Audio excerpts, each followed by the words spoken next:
Whatever the calendar might say, spring is upon us in the middle of February. A massive wave of life from the south will enter North America. Hummingbirds will be part of that surge. Here's a quick preview of the northbound chuparosas we can expect. East of the Mississippi, the ruby-throated is still our only breeding hummingbird, although a few others have begun to winter there.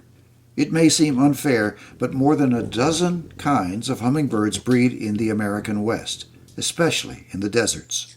The black-chinned is the ruby-throat's close cousin in the West.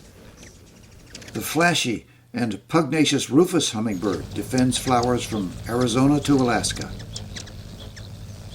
It overlaps the nearly identical Allen's hummingbird in Southern California and Arizona. The closely akin broad-tailed hummingbird takes its nectar in the Rockies. Then there's a cluster of incandescent jewels in the magical island mountains of southeastern Arizona, the Santa Ritas, the Chiricahuas, and the Huachucas. The bill of the broadbill is not only broad, it's fiery red.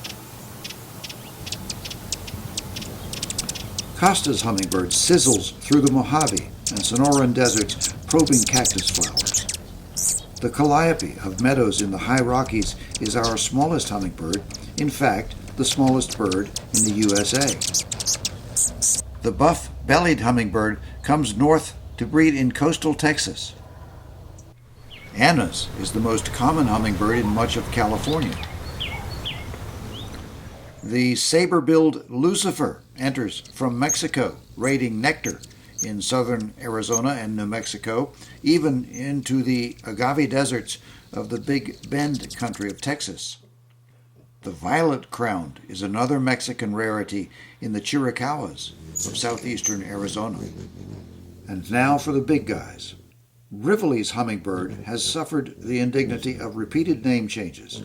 First named after the Duke of Rivoli, who probably never saw a hummingbird, then called Magnificent Hummingbird for a time before being remanded back to the Duke's name.